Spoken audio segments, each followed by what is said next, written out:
میں اس جنگل کے بیچوں بیچ رات کی سیاہی میں اپنے ایک میل ٹیچر کی موجودگی میں تھر تھر کانپ رہی تھی۔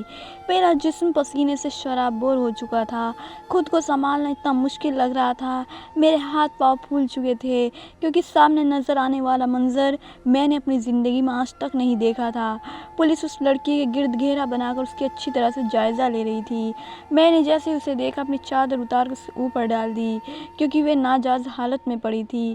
نہ جانے میں کس بھیڑیے کے ہتھے چڑھی تھی جس نے اسے اپنی ہوس پوری کرنے کے بعد اس کا قتل کر دیا تاکہ وہ ہمیشہ کے لیے اپنا منہ بند کر لے اور اس مجرم کا پتہ نہ چل سکے جس نے اتنا گھناؤنا کام اس کے ساتھ کیا تھا۔ میں اس قدر شوق میں تھی کہ میری آنکھوں سے آنسو بھی نہیں نکل رہے تھے۔ وہ 19 سے 20 سال کی لڑکی تھی جو کہ باٹنی ڈپارٹمنٹ کے چھٹے سیمسٹر کی اسٹوڈنٹ تھی۔ وہ میری ہی اسٹوڈنٹ تھی۔ میں باٹنی ڈپارٹمنٹ کی سینئر ہیڈ آف ڈپارٹمنٹ تھی۔ اتنی خوبصورت اور لائق ایک لڑکی کا اتنا بھیانک انجام دیکھ کر میرا جسم تھر تھر کانپ رہا تھا۔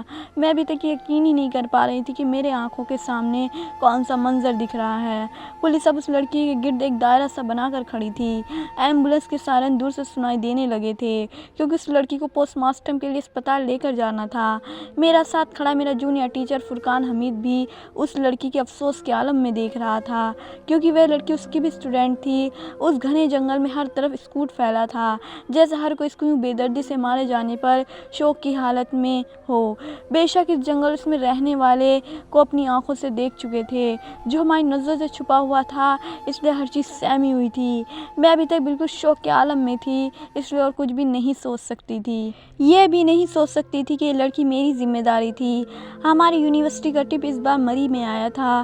یہ ایک اسٹڈی ٹور تھا۔ اس ٹرپ کا مقصد اسٹوڈنٹ کو مختلف درختوں اور پودوں کی اقسام کے متعلق پریکٹیکلی بتانا تھا اور سمجھانا تھا۔ میں اس ٹرپ کو لیڈ کر رہی تھی کیونکہ یہ صرف باٹنی ڈپارٹمنٹ کا ٹرپ تھا اور میں باٹنی ڈپارٹمنٹ کی ہیڈ تھی۔ ہمارے ساتھ کافی اسٹوڈنٹ تھے، میرے کچھ جونیئر ٹیچرز بھی تھے۔ ہم سب نے ہر چیز بہت اچھے سے مینیج کی تھی۔ یہ ٹرپ 3 دن کا تھا، آج تیسرا اور آخری دن تھا۔ ان 2 دنوں میں کوئی بھی اس طرح کی غیر متول میں مبتلا کر دیتی یا تصویر بھی ڈال دیتی، اس لیے سب لوگ خوش تھے اور مطمئن تھے۔ اسٹوڈنٹ بھی بہت زیادہ انجوائے کر رہے تھے، ہنس گلا بھی کر رہے تھے۔ میں بھی کافی زیادہ ریلیکس تھی کیونکہ ہمارے اسٹوڈنٹ زیادہ تر 18 سال سے 25 سال کے درمیان میں تھے اور سب لوگ بہت سمجھ بوجھ والے تھے، اس لیے زیادہ نگرانی کسی کی بھی نہیں کرنی پڑی۔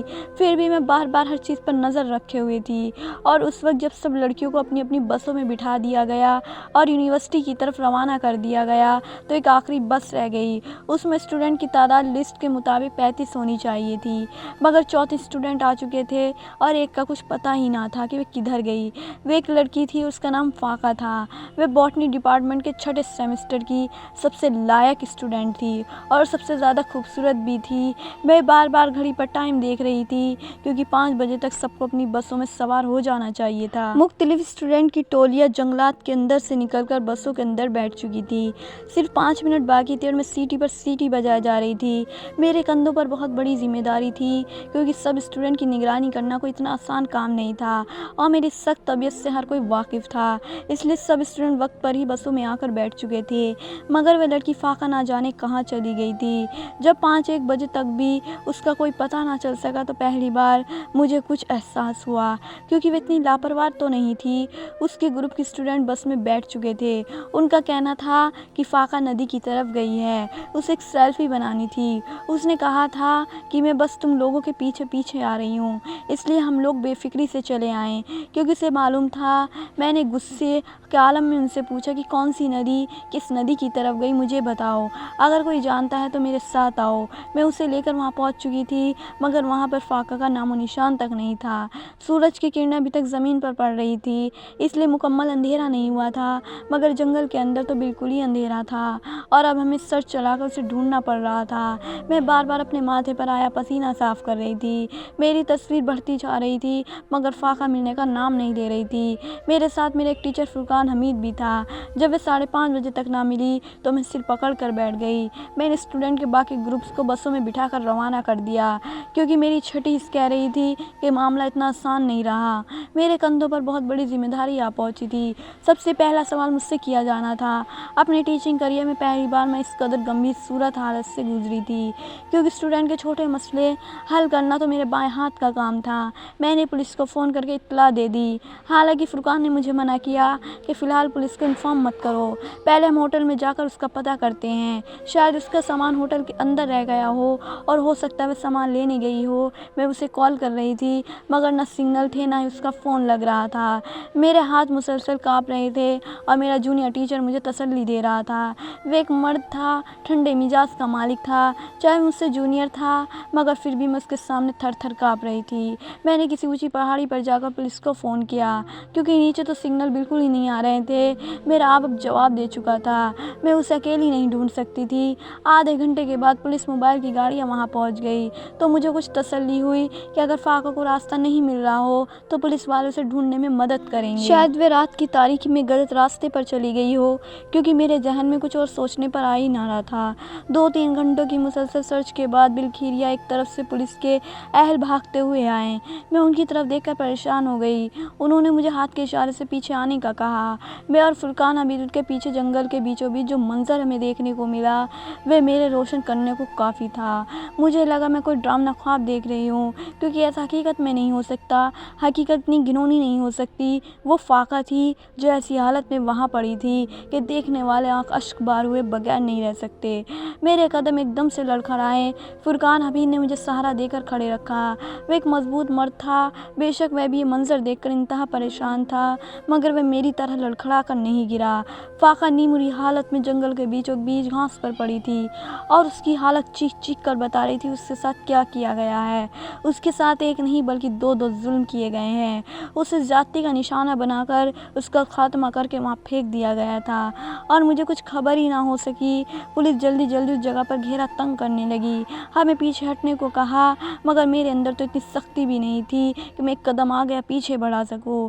बिल्कुल बुत बने उसे देख रही थी। मेरे दिल में शिद्दत से ख्वाहिश थी कि काश एक ख्वाब हो, मेरी आँख खुल जाए और फाका मेरे सामने बिल्कुल सही सलामत खड़ी हो। उसे देखकर मेरी ये हालत हो रही थी तो उसके माँ बाप की क्या होगी जिन्होंने मेरे भरोसे पर अपनी बेटी को इस स्टडी टूर पर भेजा था। वह मेरी चाहती स्टूडेंट थी। उसकी आंखों में ख्वाब थे, रोशन मुस्तकबिल के ख्वाब, क्योंकि उसका मुस्तकबिल वाकई बहुत रोशन था जो बिल्कुल तारोकियों में डूब चुका था।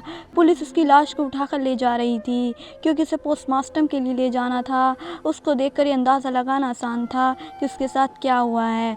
पहले उसके साथ ज़्यादती की गई, फिर उसे बेदर्दी से कत्ल किया गया, मगर फिर भी पोस्टमार्टम ज़रूरी था और मेरी हिम्मत नहीं हो रही थी कि मैं उसके घर वालों को इत्तला दे सकूं। वह लाहौर की रिहायशी थी, अपने माँ बाप की इकलौती बेटी थी। उसका बाप एक प्रोफेसर था। वह भी चाहते थे उनकी बेटी भी प्रोफेसर ही बने मगर उसने जो बनना था वह तो बन चुकी थी। मुझे खुद को संभालना अभी तक मुश्किल हो रहा था। इतना बड़ा बोझ मेरे कंधों पर आ गिरा था कि मुझसे संभाला नहीं जा रहा था। फुरकान हमीद बार बार मेरे कंधों पर थपकी देकर मुझे हौसला दे रहे थे मगर मेरा दिमाग बिल्कुल अंधेरे में डूबा हुआ था। आखिर आधे घंटे के अंदर अंदर उसके साथ ये सब कुछ कैसे हो सकता है। मुझे याद था मैंने 1 घंटा पहले उसे सही सलामत देखा था।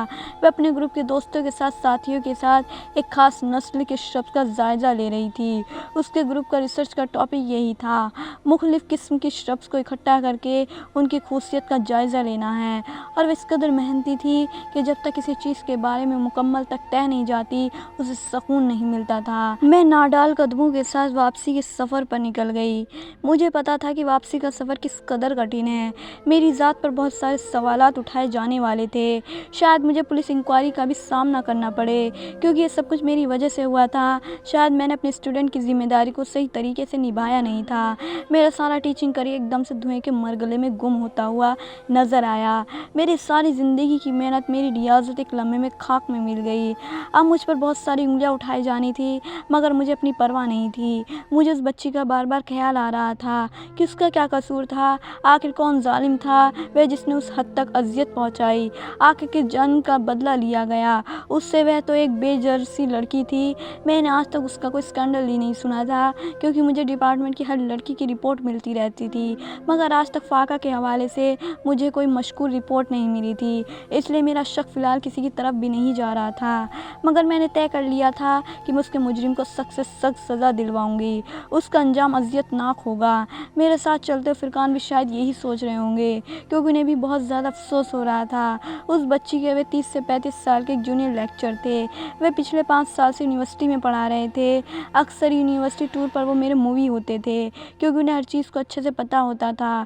टूरिस्ट अट्रैक्शन के हर पॉइंट का इल्म था और टूरिस्ट उनकी हमराही में बहुत ज़्यादा इंजॉय करते थे, क्योंकि वे उन्हें फुल एडवेंचर का मौका फराहम करते थे। आज भी मेरी हर बिल्कुल खामोशी से मेरे साथ साथ चल रहे थे। हम दोनों ने एक दूसरे से सवाल नहीं किया, क्योंकि अभी तक हम दोनों सदमे की हालत में थे और बस यही सोच रहे थे कि इस सिचुएशन को कैसे संभालना है और उसके घर वालों को कैसे हैंडल करना है। वापसी का सफ़र इतना खुशगवार नहीं था जितना जाते हुए था। हमें यूनिवर्सिटी की वैन ने पिक किया और उसी में बैठकर हम लोग यूनिवर्सिटी जा रहे थे। रात के तकरीबन 2 बज रहे थे। नींद मेरी आंखों से कोसों दूर थी। मुझे लगा शायद अब मैं ज़िंदगी भर नहीं सो सकूंगी, क्योंकि ऐसा मनाजिर देखने के बाद नींद कहाँ आती है। फुरकान हमीद ने उनकी फैमिली को इत्तला दे दी, क्योंकि मेरे अंदर तो हिम्मत नहीं थी कि उनको कॉल भी करूं।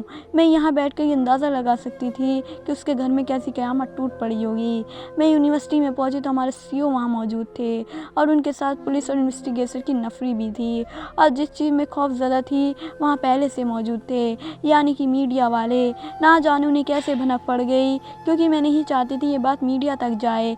एक लड़की की इज्जत यूँ मीडिया में उछाली जाए और यूनिवर्सिटी की साख को भी नुकसान पहुँचे, मगर वहाँ पहले से ही कैमरा लिए मौजूद थे। जैसे ही मैं वैन से उतरी मेरा चेहरा मुकम्मल रोशन हो गया। कैमरे की फ्लैश लाइट मेरे चेहरे पर पड़ी तो मेरा सुर्ख चेहरा सफ़ेद पड़ गया।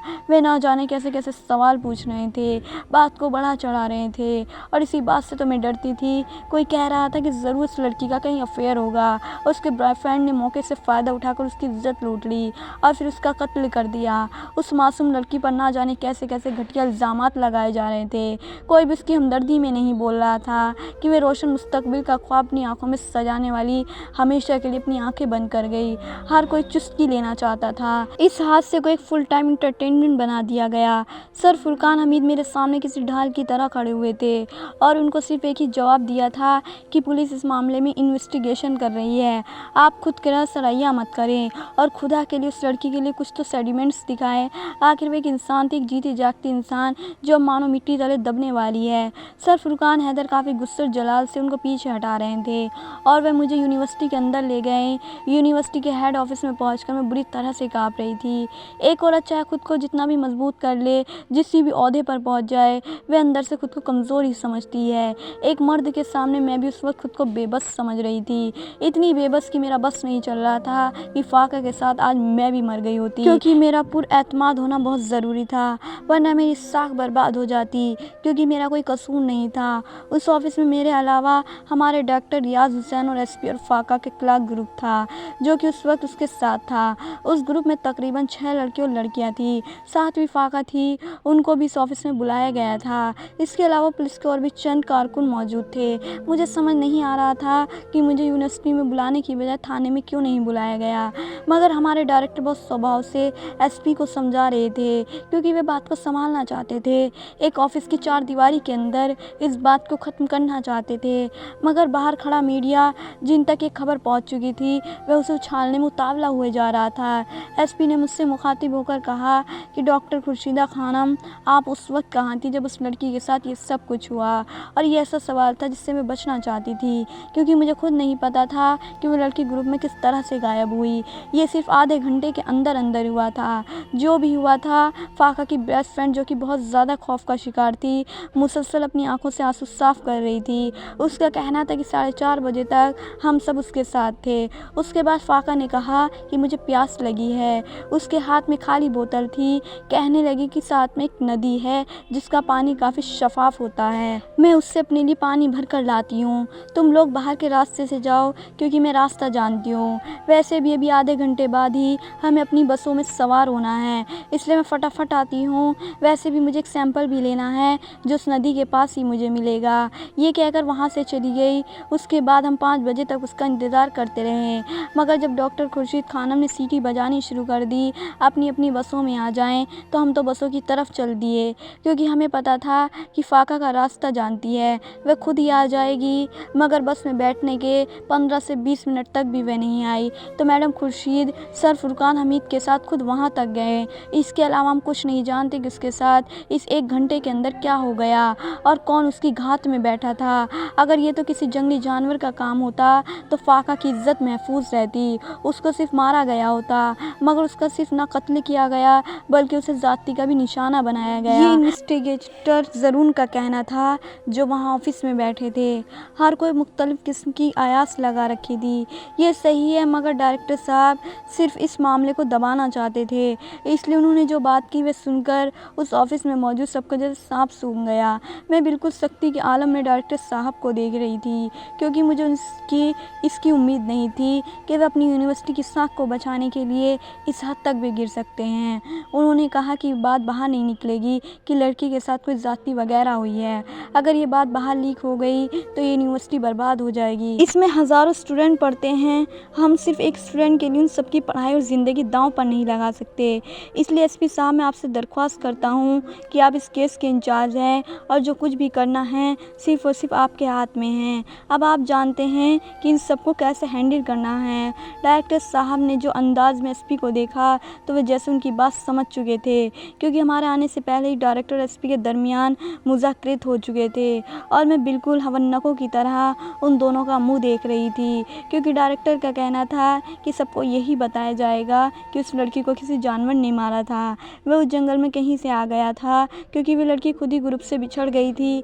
बार बार उनको बुलाने पर भी वापस नहीं पलटी और मेरा जब शायद जवाब दे चुका था, क्योंकि लड़की के माँ बाप भी पहुँचने वाले थे। मैंने कहा कि आप ऐसा कैसे कर सकते हैं डायरेक्टर साहब, एक लड़की को ज़्यादती का निशाना बनाया गया है, उसके साथ दरंदगी दिखाई गई है, उसे इंसाफ दिलाना हमारी जिम्मेदारी है। मेरी इस बात पर डायरेक्टर ने मुझे ऐसे देखा कि मैं अंदर तक हिल गई। उन्होंने कहा, ठीक है, हम ऐसा ही करते हैं जैसा आप कह रही हैं। तो क्या आप सारा बोझ अपने कंधों पर उठा लेंगी, क्योंकि सारे ट्रिप की इंचार्ज आप ही थी, सारा का सारा इल्ज़ाम आप पर आएगा, आपकी साख तबाह हो जाएगी। आप अपना इस्तीफ़ा यहाँ पर रख दे तो हम वही करेंगे जो आप कह रही हो। क्या आपको ये बात मंजूर है? डायरेक्टर ने मुझे चैलेंज करते हुए कहा और मैं एकदम से चुप हो गई। उन्होंने कहा कि आप मेरी सारी ज़िंदगी इस धब्बे के साथ लगा देंगी कि एक लड़की जिसकी ज़िम्मेदारी आपको सौंपी गई थी, उसको पहले ज़ाती का निशाना बनाया गया, फिर उसका कत्ल किया गया। आपकी सारी ज़िंदगी की मेहनत परेशानी बनकर रह जाएगी और मीडिया में आपकी इज़्ज़त को यूँ उछाला जाएगा जैसे सब कुछ आपने खुद करवाया है। डायरेक्टर की इतनी ख़तरनाक बातें सुनकर मैं बिल्कुल चुप हो गई। वे मेरे मुस्तकबिल का नक्शा खींच रहे थे और मैं इस बात से परेशान थी कि उस लड़की को इंसाफ दिलाना है। मैंने अपने सिर को झुका लिया, क्योंकि मेरे कंधे बिल्कुल छूट गए थे और डायरेक्टर साहब मेरी तरफ देखकर मुस्कुराए। एसपी को आंख का इशारा किया, उन्होंने इस बात में सिर हिला दिया। थोड़ी देर के बाद लड़की के माँ बाप दहाड़ मारते हुए ऑफिस में दाखिल हुए। उसके बाप की शक्ल देखकर मैं अंदर तक हिल गई। वह कितना शरीफ इंसान था जिसकी बेटी के साथ इतना बुरा हुआ है। ना जाने उसके दिल पर क्या बीत रही होगी। मेरे दिल में इतना दर्द उठा कि मुझे वहाँ से बैठा नहीं गया। मैं जल्दी से उठकर वॉशरूम में आ गई, अपने मुंह पर पानी की छींटें मारने लगी ताकि अगर ये कोई डरावना ख्वाब हो तो मैं उससे जाग जाऊँ। एक तरफ मेरा रोशन मुस्तकबिल था, मेरी पूरी ज़िंदगी कमाई गई इज्जत थी जो दांव पर लगने वाली थी। दूसरी तरफ उस मासूम लड़की को इंसाफ था। ना जाने कौन सा पल्ला हल्का था और कौन सा भारी था, ये समझने से कासिर थी। मेरा जहन बिल्कुल माऊं हो चुका था कि मैं क्या करूं। मैं लड़खड़ाते हुए कदमों से वॉशरूम से बाहर निकली। उस यूनिवर्सिटी के कॉरिडोर में एक तरफ लेडीज़ वॉशरूम था, दूसरी तरफ यूनिवर्सिटी के मेल स्टाफ का वॉशरूम था। दोनों एक ही कतार में आमने सामने थे। मुझे यूँ लगा जैसे मेल स्टाफ रूम के अंदर से पानी की गिरने की आवाज़ आ रही है। शायद वहाँ कोई मौजूद था। मैंने ज़्यादा तवज्जो नहीं दी और कदम आगे बढ़ाने लगी, मगर एक लम्हे के लिए मुझे यूँ लगा जैसे मेरे पैरों तले ज़मीन निकल गई हो, क्योंकि वॉशरूम के दरवाजे के बिल्कुल पास एक ऐसी चीज़ पड़ी थी जिसने मुझे दहला के रख दिया। मैं अपने लड़खड़ाते कदम आहिस्ता आहिस्ता उठाती हुई उस दरवाजे के पास तक गई और नीचे झुककर उसे उठा लिया। अपनी 2 उंगलियों से उठाकर उसे अपनी आंखों के करीब ले गई, जैसे पहचानने की कोशिश कर रही हूँ कि ये यही है या मेरा वहम है। मगर ये बिल्कुल हकीकत थी, ऐसी भयानक हकीकत और एक ऐसा दिल दहलाने वाला इंक शब्द जिसे जानकर शायद मेरी जान भी निकल गई। मैं बुत बनी खड़ी थी, उस चीज़ को घुमा घुमा कर देख रही थी। वह बहुत ही खूबसूरत ब्रेसलेट थी जिसके दरमियान 2 दिल एक साथ जुड़े थे। उस पर एफ लिखा था। मैं उस ब्रेसलेट को अच्छी तरह से पहचानती थी कि किसका था। वह ब्रेसलेट मेरे हाथ में कपकपा रहा था। तो क्या वॉशरूम के अंदर खड़ा इंसान इस सब का जिम्मेदार था जो जंगल के बीचों बीच हुआ था? ये एक ऐसा सवाल था जिसका जवाब जानने के लिए मैं शदीद बेचैन थी। अचानक ही वॉशरूम का दरवाज़ा खुला और कोई बाहर आया। मैं जल्दी से गैर महसूस अंदाज में ब्रेसलेट अपने पीछे छुपा ली। सामने खड़ा नौजवान मेरी तरफ देखकर मुस्कुरा रहा था, मुझे तसल्ली दे रहा था, कह रहा था कि मिस खुर्शीद, आप बिल्कुल भी परेशान मत हो, हम इस मामले को ہینڈل کر لیں گے۔ آپ ایک عورت ہیں، کمزور پڑنا آپ کے لیے فطرت سی بات ہے، مگر ہم مرد اس معاملے کو ہینڈل کر لیں گے اور یہ معاملہ یونیورسٹی کے اندر ہی دب کر رہ جائے گا۔ سوشل میڈیا میں ہم یہی بات پھیلائیں گے کہ اس لڑکی کو کسی جانور نے مار کر وہاں پھینک دیا۔ پوسٹ مارٹم رپورٹ بھی یہی سب کچھ آ جائے گا، کیونکہ ڈاکٹر بھی ہمارے ہاتھ میں ہیں۔ وہ مسکرا کر مجھے تسلی دے رہا تھا اور میں اس کے سامنے کھڑی ہوئی جانور کو سختی کے عالم میں دیکھ رہی تھی۔ میری تو دنیا پر سے اعتبار ہی اٹھ چکا تھا، کیونکہ وہ اتنا اچھا تھا کہ میں اس پر شک ہی نہیں کر سکتی تھی۔ مگر اب تو ثبوت میرے ہاتھ میں تھا اور شاید اب سارا معاملہ میرے ہاتھ میں آ چکا تھا۔ میں اس کو سزا دلوا کر رہوں گی، اسے پھانسی پر چڑھا کر دم لوں گی۔ میں نے اپنے دل ہی دل میں طے کر لیا تھا، ہونٹوں پر مسکراہٹ سجا دی۔ میں نے کہا، سر فرقان حمید، جب آپ جیسے ٹیچر ہماری یونیورسٹی میں ہوں گے تو یقیناً ہر معاملہ آپ اچھے سے ہینڈل کر لیں گے، اس لیے مجھے ذرا بھی پریشان ہونے کی ضرورت نہیں ہے۔ آپ نے تو میرے کندھوں پر بہت بڑا بوجھ اتار دیا، ورنہ میں نہ جانے کیا کیا سوچ رہی تھی کہ میرے کریئر کا کیا ہوگا۔ وہ میری بات سن کر مسکرا دیے کہ آپ بے فکر رہیں، سب ٹھیک ہو جائے گا۔ میں نے کہا، ہاں مجھے کوئی فکر نہیں ہے، کیونکہ سب ٹھیک ہونے والا ہے۔ یہ کہہ کر میں الٹے قدموں چلی گئی۔ اب مجھے وہی کرنا تھا جو ایک کمزور عورت شاید کبھی نہیں کرتی، مگر میں کمزور عورت نہیں تھی، میں اس یونیورسٹی کی ہیڈ آف ڈپارٹمنٹ تھی اور مجھے فاقہ کو انصاف دلوانا تھا۔ اس آفس میں جاتے وقت میرے ذہن میں مسکراتے ہوئے چہرے کے مناظر ابھر اور ڈوب رہے تھے۔ جب میں نے ایک دفعہ اس کے ہاتھ میں بریسلیٹ دیکھا تھا جس پر ایف لکھا تھا، میں نے کہا تھا کہ بریسلیٹ کیا آپ کے لیے بہت خاص ہے، اس لیے آپ ہر وقت اسے پہنے رکھتی ہیں۔ وہ میری بات پر ایسے مسکرائی تھی، میں اس کی مسکراہٹ کے پیچھے چھپے معنوں اچھی طرح سے جان گئی تھی، کیونکہ میں بھی ایک عورت تھی۔ عورت کو جب محبت ہوتی ہے تو اس کے چہرے پر ایسی ہی مسکراہٹ ہوتی ہے، اور اس محبت کے اظہار کا کوئی تحفہ آپ کو دے دے تو آپ اسے ہر وقت سنبھال کر رکھتی ہیں۔ میں نے فاقہ کو زیادہ قریب کی کوشش نہیں کی، کیونکہ وہ ایک ینگ لڑکی تھی۔ بے شک اس کے مستقبل کے خواب تھے، مگر وہ ایک عورت بھی تو تھی، اور عورت کا حق ہوتا ہے کہ کوئی مرد اسے محبت کرے، اسے ٹوٹ کر چاہے۔ مگر یہ بریسلیٹ سر فرقان حمید کے پاس کیسے آیا؟ کیا فاقہ کی محبت سر فرقان حمید تھا جس نے اسے دھوکہ دیا تھا؟ یہ ایک ایسا سوال تھا جس کا جواب مجھے شدت سے درکار تھا۔ یہ بات تو میں جان چکی تھی کہ فاقہ کا قاتل اور اس کے ساتھ درنگی دکھانے والا فرقان ہی ہے، مگر دوسرے سوال کا جواب بھی مجھے نہیں ملا تھا، اور میں جانتی تھی کہ وہ کس سے ملے گا۔ پہلے میں اس کا جواب جاننا چاہتی تھی، اس کے بعد میں اس درندے کو جیل کی سلاخوں کے پیچھے دیکھنا چاہتی تھی۔ میں نے اپنے نمبر سے فاقہ کی دوست کا نمبر ملایا، اس سے کہا کہ میرے آفس میں آؤ، میں تمہارا انتظار کر رہی ہوں۔ میں ڈائریکٹر کے آفس میں جانے سے پہلے اپنے آفس میں چلی گئی۔ فاقہ کی دوست انیکا کو اپنے آفس میں بلوا لیا، کیونکہ وہ فاقہ کی بیسٹ فرینڈ تھی، اور کوئی بھی بیسٹ فرینڈ ایسا نہیں ہوتا جو اپنے دوست کے راز دل سے بے خبر ہو۔ بات انیکا نے مجھے بتائی وہ میرے پیروں تلے زمین کھینچنے کو کافی تھی۔ میرے شک کی تصدیق ہو چکی تھی۔ وہ بہت ڈری سہمی سی میرے سامنے بیٹھی تھی۔ میں نے کہا، میں تمہارے ساتھ ہوں، تمہیں پریشان ہونے کی ضرورت نہیں ہے۔ تم جو بیان میرے سامنے دو گی تم وہی بیان پولیس کے سامنے دو گی۔ میں تم سے وعدہ کرتی ہوں، تمہاری حفاظت میرے ذمے ہے، مگر ہم دونوں نے مل کر فاقہ کو انصاف دلوانا ہے، ورنہ سر فرقان حمید جیسے درندے نہ جانے کتنی لڑکیوں کا قتل عام کر دیں گے اور ان کی عصمت نیلام کر دیں گے۔ میری بات سن کر انیکا کہنے لگی کہ 1 سال پہلے فاقہ اور سر فرقان حمید کا افیئر چلا تھا۔ اس نے یہ بات کسی کو نہیں بتائی تھی کہ سر فرقان حمید نے اسے پرپوز کیا ہے، کیونکہ ان کا کہنا تھا کہ فاقہ کی اسٹڈی کے بعد وہ باقاعدہ رشتہ بھجوائے گا، مگر یونیورسٹی میں اگر کسی کو پتہ چل گیا تو فاقہ کی بدنامی ہوگی، اس لیے اس نے میرے علاوہ کسی کو نہیں بتایا تھا۔ مگر سر فرقان حمید کو لگتا تھا کہ میں بھی اس سے بے خبر ہوں، ورنہ وہ شاید میرا بھی قتل کر دیتا۔ فاقہ نے آج جانے سے پہلے میرے کان میں سرگوشی سے کہا تھا، سر فرقان حمید نے اس ندی کے پاس بلایا ہے، میں ان کی بات سن کر ابھی آ جاؤں گی۔ اس لیے میں بے فکر سے بس کی طرف چلی گئی تو مجھے خود بھی یقین نہیں آ رہا تھا کہ اتنی محبت کرنے والا فرقان اتنا درندہ بھی ہو سکتا ہے، اور یہ بات تو وہی درندہ بتا سکتا تھا کہ اس نے اس معصوم لڑکی کے ساتھ اتنا بڑا ظلم کیوں کیا۔ پہلے محبت کا جھانسا دیا، پھر اس کے ساتھ زیادتی، پھر قتل کر دیا۔